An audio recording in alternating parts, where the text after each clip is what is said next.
O Brasil tem hoje cerca de 40 mil crianças e adolescentes vivendo em abrigos. Em Minas são cerca de 6 mil. Como é feita a fiscalização nessas instituições? Qual é o papel do Poder Judiciário na elaboração e execução de políticas públicas relativas à infância e à juventude? Esses são os principais temas de hoje do Pensamento Jurídico, uma produção da Associação dos Magistrados Mineiros, a AMAGES.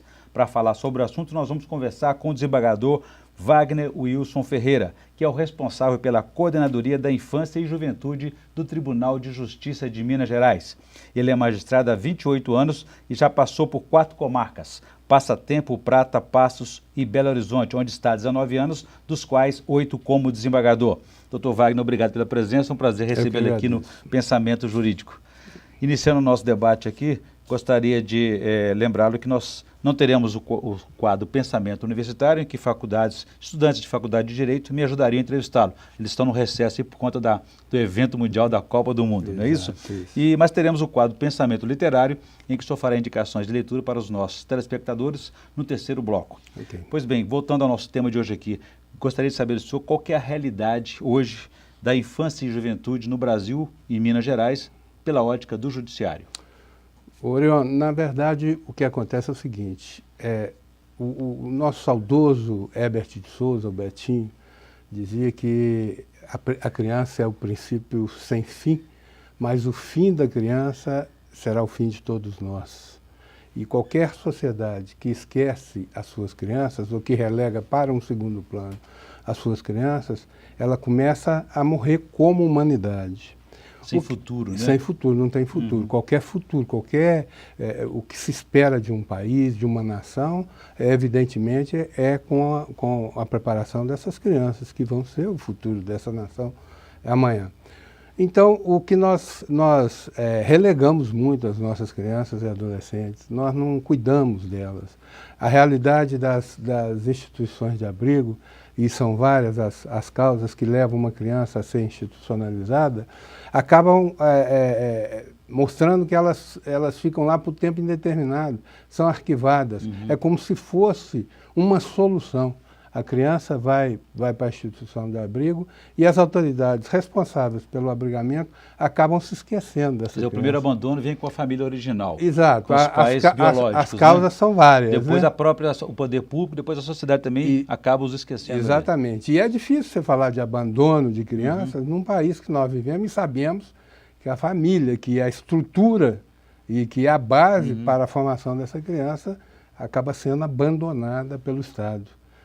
Ela não tem esse acompanhamento que deveria ter, porque o futuro da criança depende da sua educação no seio de sua família. Antes de buscar uma política pública, uma definição a respeito do futuro dessas crianças, há uma questão que eu até deixei no ar aqui sobre a fiscalização. Ela é feita frequentemente, periodicamente? Exato. As varas da infância, elas têm a obrigação de fiscalizar as instituições de abrigo. E aqui em Belo Horizonte, em Minas Gerais, a gente acompanha a Coordenadoria da Infância e do Adolescente, acompanha mensalmente, catalogando o número de crianças que se encontram abrigadas nessas instituições. O Conselho Nacional de Justiça determinou que os tribunais façam as audiências concentradas, que busca realmente voltar para tirar essa criança da instituição de abrigo, retornando com elas para o seio de suas famílias, ou da família extensa, ou em eventual, ou na impossibilidade de retornar para a família biológica ou para a família extensa, que se coloque em família substituta através do Instituto da Adoção. Ou seja, o primeiro movimento aí, a medida do poder público de abrigar, de dar proteção para as crianças, é no sentido provisório, até que ela possa ser recebida novamente, ou pela família biológica ou por uma família substituta. Exatamente. E isso aqui em Minas Gerais, pelo acompanhamento que tem sido feito pela Coordenadoria da Infância, pelas varas da infância e da juventude de todo o Estado, tem dado um resultado muito positivo. Ano passado nós conseguimos retornar com 932 crianças e adolescentes que estavam em instituição de abrigo para o seio de suas famílias biológicas, famílias extensas ou até mesmo colocadas em em família substituta através do Instituto da Adoção. Felizmente isso foi possível, porque em alguns casos, algumas ficam lá e realmente vão crescendo até o dia que tem realmente que deixar a instituição, né? Exatamente. E a preocupação da Coordenadoria da Infância é exatamente mostrar para o juiz da infância que ele tem a obrigação de acompanhar a permanência dessas crianças no abrigo, porque embora seja uma situação necessária, a instituição pode trazer um grande prejuízo na formação dessa criança. Quando a gente fala de criança e adolescente, nós estamos falando de qual faixa etária? No caso da adoção, a criança vai até 12 anos, e adolescente até os 18.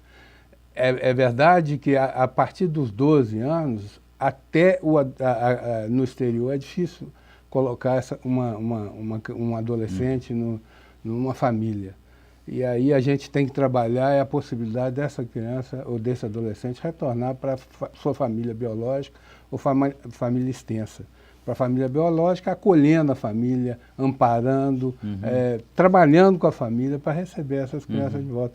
E isso, mais tarde a gente vai falar nos projetos que a Coense. Exatamente. Além dessa questão das crianças abrigadas, adolescentes abrigados, tem as crianças também que não estão abrigadas, né, os adolescentes que estão às vezes em casa ou fora de casa, nas ruas, enfim, vítimas de violência doméstica. Muitas vezes os agressores são os próprios familiares, né? Como é que é o judiciário, como é que ele lida nesse ponto, sabendo aí que há uma certa carga processual difícil que dificulta também uma rapidez, uma agilidade nesses casos? O trabalho com essas crianças é basicamente a proteção, né? Hoje, o Estatuto da Criança e do Adolescente, ele prega a doutrina da proteção integral. Quer dizer, nós temos que buscar imediatamente a proteção de uma criança que é vítima de abuso, de violência doméstica ou na rua. Natureza sexual, geralmente? Principalmente natureza sexual. E o primeiro passo é colocar em instituição de abrigo, trabalhar a família, principalmente a família extensa, tirar do agressor, né? E, acima de tudo, posteriormente, punir o agressor, né? Porque essa sensação de impunidade maltrata demais a criança. Por isso que a Coordenadoria da Infância e o Tribunal de Justiça de Minas Gerais estão implementando uma vara criminal, é um centro de defesa da criança e do adolescente, onde vai funcionar uma vara especializada em crimes praticados contra a criança e adolescente, com toda uma estrutura de amparo e proteção da criança. A gente volta a falar daqui a pouquinho sobre essas varas, essas novidades, varas especializadas de crime contra a criança, né? Porque o tempo na vida dela é fundamental. Ela está em fase de crescimento, precisa de uma resposta rápida. Eu vou fazer essa questão, fazer um intervalo agora, a gente volta a falar sobre isso, também sobre os projetos da coordenadoria que o senhor comanda no Tribunal de Justiça de Minas Gerais. A gente volta em instantes.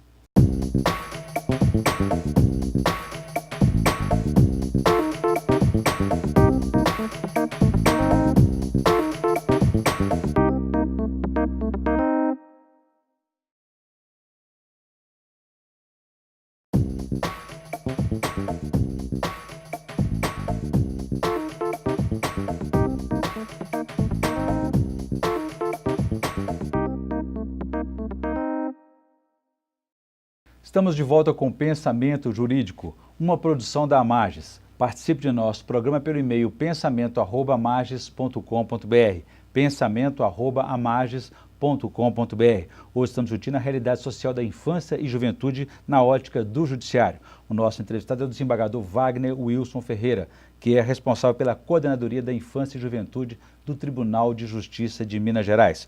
Doutor Wagner Wilson, deixei para o senhor uma questão no bloco anterior. A novidade aqui parece que são essas varas especializadas criminais, né, contra crimes contra criança e adolescente. Como é que está esse projeto? Olha, esse projeto é porque a gente sempre pensou que a gente tinha aqui o CIA, que é um centro não deixa de ser protetivo também para o adolescente infrator, mas nós não tínhamos aqui um centro de defesa da criança e do adolescente quando ela é vítima.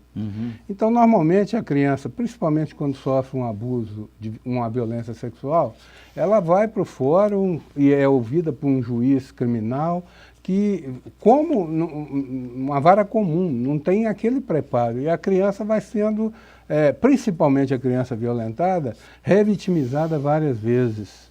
Então, nós entendemos que deveríamos criar um centro de defesa do direito da criança e do adolescente, onde teríamos uma vara criminal que busca, na verdade, tramitar com mais rapidez os processos de violência praticados contra a criança e adolescente e efetivar a punição do agressor, mas principalmente de acolhimento e todo o acompanhamento da criança vítima destes abusos. Então, esse centro vai ter a sala do depoimento especial, que vai ter profissionais preparados. O próprio juiz criminal será preparado para exercer essa função. Além de ser um juiz criminal, ele vai ter que ter a sensibilidade para ouvir a criança de forma diferenciada de uma vítima adulta ou do próprio agressor. E esse centro, com o apoio do Conselho Municipal dos Direitos da Criança e do Adolescente, que nos repassou a verba para fazer a adaptação do prédio que foi cedido pelo Banco do Brasil. O Tribunal de Justiça já autorizou a implementação desse centro e o Conselho Estadual dos Direitos da Criança e do Adolescente também, que repassou verba para que a gente execute essa reforma necessária. São parcerias importantes. Agora, doutor Wagner, quando a situação muda, quando a criança ou o adolescente passa a ser o agente do crime? Há uma polêmica nacional hoje, inclusive, sobre esse assunto, sobre o fato da delinquência juvenil ter crescido muito no país. Eles estão sempre à frente de grandes crimes e ligados até a organizações criminosas do narcotráfico, por exemplo. Olha, recentemente eu fiz uma pesquisa e o número de crimes praticados por adolescentes, né, na faixa etária de 12 a 18 anos, não chega a 10% dos crimes praticados no Brasil, com essa carga de violência. Apesar de que todo mundo diz que os criminosos colocam a criança na linha de frente, né? Sim, mas aí o que acontece? Do universo de crianças e adolescentes nessa faixa etária, não chega a 2% o número de infratores. Quer dizer... Há uma sensação, então, errada. Então. Eu acho que o que acontece porque torna mais visível os atos infracionais praticados pelo adolescente. E aí vem a discussão de que nós devemos reduzir a maioridade penal para poder punir essas crianças. Na verdade, os adolescentes, a nossa realidade no Brasil mostra que os adolescentes são punidos de uma forma, com uma pena capital. Porque 16, pelos nossos estudos, 16 crianças e adolescentes são vítimas de homicídio no Brasil por dia. Então, a pena capital é imposta a essas crianças e adolescentes. E não se transforma a sociedade através de leis. O que nós precisamos é implementar aquilo que a lei menorista já prevê, que é acolher essas crianças. Nós não cumprimos a nossa obrigação de acolher, de educar, de dar escola, de dar a cidadania, levar a cidadania para essas crianças e adolescentes. E ninguém exige a nossa punição, não. Quer dizer, o senhor acha então que esse debate, que deve inclusive prevalecer muito na sucessão presidencial e debate político a respeito da segurança pública envolvendo crianças e adolescentes, está equivocado?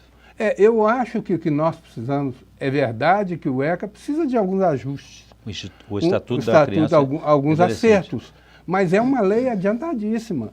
Não é mudando a legislação e punindo os adolescentes que nós vamos mudar a característica da sociedade brasileira. O que nós precisamos é acolher, educar essas crianças, mas não é essa educação só de conhecimento, não. É educar para a paz, para a convivência dessas crianças. O senhor relaciona, por exemplo, essa delinquência infanto-juvenil à baixa qualidade da nossa educação? Ou não é essa a relação, não faz sentido? É uma e talvez a principal causa. Existem outras, obviamente, né? A violência que a criança sofre quando não é devidamente tratada, eles pode vir a se tornar um violentador em potencial. Mas a falta de educação, ou a educação de baixa qualidade, é uma das responsáveis por esse estado de coisa que nós vivemos. E por isso que o Tribunal de Justiça, por meio aí da decisão, recomendação do Conselho Nacional de Justiça, criou a Coordenadoria de Infância e Juventude do Tribunal. Exato. Quais são as as medidas, os projetos dessa coordenadoria? Olha, nós precisamos de fazer a nossa parte. Não é só julgar. Principalmente o juiz da infância e da juventude, ele tem uma obrigação social também que lhe é imposta pelo contexto. Então, nós, quando assumimos a coordenadoria da infância e da juventude, desenvolvemos vários projetos em favor da criança e do adolescente. Esse da criação das varas específicas, onde a criança é vítima. Dá mais agilidade, né? As reflexões, nós tivemos recentemente aqui com o senador Cristóvão Buarque, que fez uma palestra sobre a questão da educação, da federalização do ensino básico. E é importante essa... Importante porque vai ser um ensino de qualidade para toda a faixa. Ou seja, padroniza no país tudo isso. Padroniza a criança com recurso e aquela que não tem recurso, filhos de pais pobres ou de pais ricos terão a mesma educação em locais adequados para poder desenvolver as suas potencialidades. Mas um governo mais próximo, como prefeitura, não seria mais fácil levar essa educação do que o governo federal que está em Brasília? Mas a gente já viu que não tem jeito. Não funcionou. Não funcionou. Então, você vê, as reportagens são claríssimas. Escolas que não tem nem onde a criança sentar. Quer dizer, uma prefeitura prioriza, outra não prioriza? Não prioriza. Tem dificuldade do dinheiro chegar até o prefeito. É muito difícil. Não funciona. A solução é federalizar realmente o ensino básico no país. Além disso, nós temos outros projetos, né? Isso, eu gostaria que o senhor falasse sobre, inclusive, sobre que o senhor está mais empenhado nesse momento, com muito entusiasmo e com vários parceiros, a respeito da Orquestra e Coral Infanto Juvenil do Tribunal de Justiça. Mas eu gostaria que o senhor falasse sobre isso no próximo bloco. A gente volta em instantes.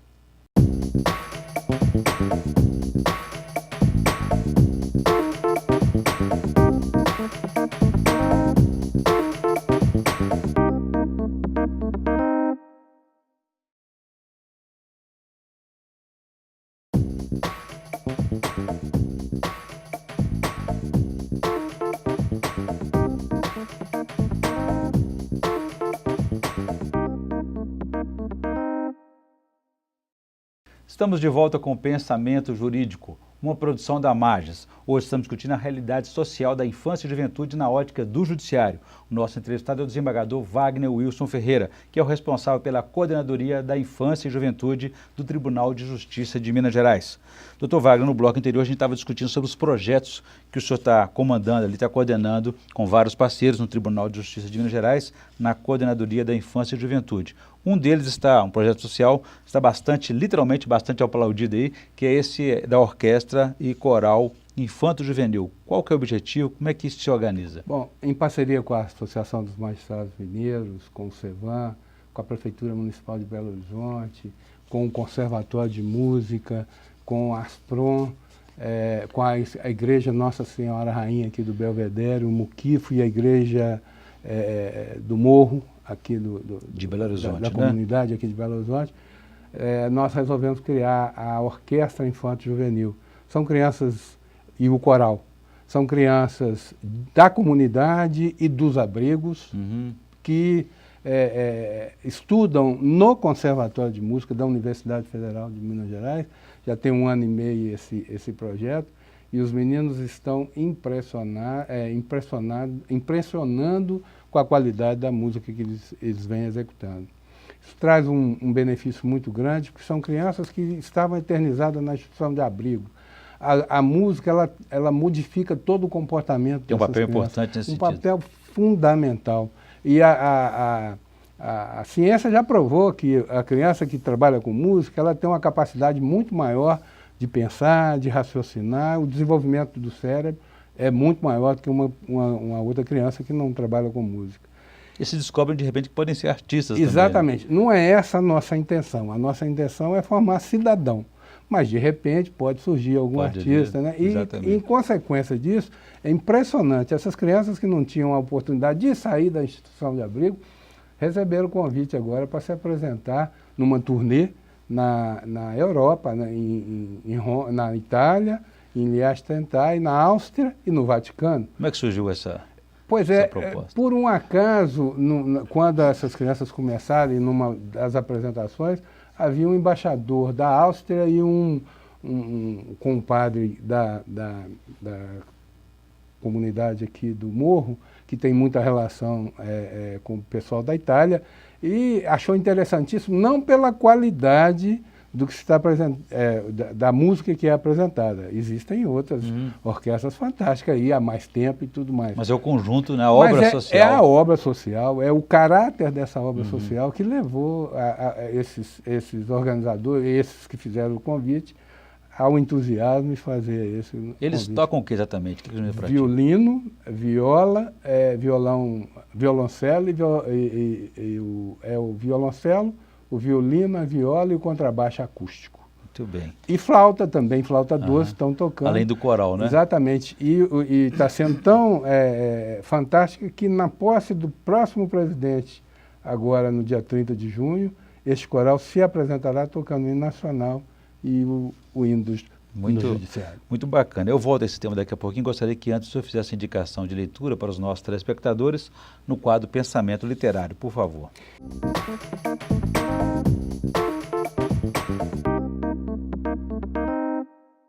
Eu ganhei esse livro, estou lendo, ainda não terminei não, Justiça, do Michael Sandel. É um livro extremamente interessante. Michael Sandel é um filósofo e um dos mais populares e influentes professores de Harvard, e ele consegue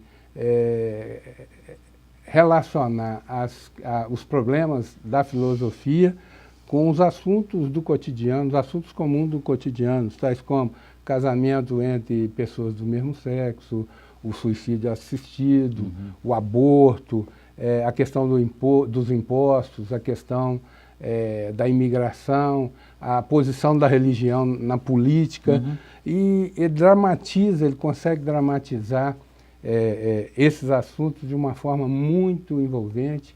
É um livro muito bom e eu recomendo a todos aqueles que gostam, né, da leitura. Que é a justiça integrada com várias áreas, né? É verdade. É um livro, uma leitura muito tranquila, Justiça, de Michael Sandel. Muito bem. Bom, doutor Wagner, voltando então ao nosso tema aqui a questão dessa turnê mundial, Paz e Justiça e Paz, que é o nome Se abraçarão. Que faz um diálogo, e Paz se abraçarão. que faz um diálogo com a campanha da fraternidade. Isso, né? Exatamente. Agora, é um projeto também bastante, digamos assim, muito organizado realmente, mas assim, requer bastante investimento. A senhora tem todos os recursos, como é que está esse projeto? Não, a formação da orquestra, que são os instrumentos, nós conseguimos do Instituto ajudar, que também é um parceiro, eu esqueci de me mencionar, mas que nos forneceu todos os instrumentos novos, e foi uma coisa fantástica você entregar esses instrumentos nos estúdios, tudo novinho para essas crianças, que talvez nunca tiveram a chance de ganhar um presente novo, né, durante a vida toda. E agora, as aulas que tem, nós contamos com o Tribunal de Justiça, que busca essas crianças nas comunidades e nos abrigos e leva lá para o Conservatório de Música. E agora, para o recurso, para a viagem, que é uma oportunidade única dessas crianças irem para a Europa e se apresentarem, inclusive no Vaticano, nós precisamos realmente de contar com a colaboração. E aceita doações também. Nós vamos até colocar aqui no vídeo, né, a conta bancária para quem quiser realmente colaborar nesse sentido. Precisamos de patrocinadores e do povo, da sociedade de uma forma geral, que quer ver essas crianças crescerem. Muito bem. O senhor falou há pouco no bloco anterior aqui sobre depoimento especial. Gostaria que o senhor explicasse como é que funciona isso e quando é que deve ser aplicado. Então, as situações. Principalmente quando a criança é vítima ou testemunha de crimes violentos. Então, para que ela não seja revitimizada, porque o que acontece no caso da violência sexual? Ela primeiro sofre a violência, depois é obrigada a contar, reviver aquela violência para a professora, aí vai para o delegado, para o Ministério Público, depois é ouvida num ambiente totalmente despreparado e desconfortável para ela, no fórum, na FAET, na presença de um juiz, normalmente um juiz criminal, e o juiz criminal não é dizer que ele não tenha sensibilidade, mas ao longo da sua atividade ele se embrutece naturalmente, porque lida todo dia com bandidos e com crimes violentos, Então a gente quer preparar seria uma sala com videoconferência, com todo o equipamento eletrônico, e essa criança seria ouvida uma única vez para todos os integrantes da rede que precisam desse depoimento e acompanhada, evidentemente, por pessoas preparadas, técnicos preparados, psicólogos, assistente social. Para deixar a criança bem à vontade. Numa brinquedoteca, ser mais uma agressão para num ela. ambiente dela, para que ela não reviva e não seja revitimizada com o depoimento dela.